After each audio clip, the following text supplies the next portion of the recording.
एक बार नारद जी ने श्री विष्णु भगवान से पूछा कि प्रभु, इस संसार में सबसे सुखी और सबसे बुद्धिशाली इंसान कौन है। तो विष्णु भगवान मुस्कुराते नारद जी के बोले, कुछ कहा नहीं। उन्होंने एक मिट्टी का घड़ा दिया और नारद जी से कहा, ये मिट्टी का घड़ा लो और तुम पूरे संसार की परिक्रमा लगा के आओ और ध्यान रखना कि इस घड़े से एक बूंद पानी भी नीचे नहीं गिरनी चाहिए। तो नारद जी ने घड़ा लिया और जैसे प्रभु आपकी इच्छा करके निकल पड़े। जब नारद जी पूरे संसार की परिक्रमा करके लौटे, तब विष्णु जी ने पूछा उनसे कि नारद, अब ये बताओ कि जब तुम ये परिक्रमा कर रहे थे, तब तुमने कितनी बार संसार के बारे में सोचा, तुमने कितनी बार मेरा ध्यान दिया और तुमने कितनी बार संसार के बुद्धिशाली इंसानों को देखा।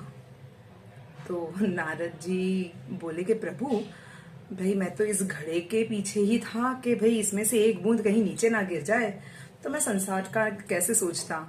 और मुझे माफ कर दीजिए कि मैंने आपको भी स्मरण नहीं किया, मेरा पूरा ध्यान इस घड़े पे केंद्रित था।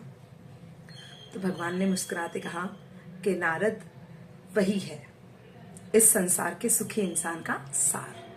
जो इंसान अपने कर्म, अपने लक्ष्य के ऊपर अपना ध्यान केंद्रित करता है और उसे संसार की कोई चीज नहीं दिखाई देती है, सिर्फ वो अपने कर्म के ऊपर केंद्रित करता है अपना ध्यान, तो उससे सुखी इंसान कोई नहीं है।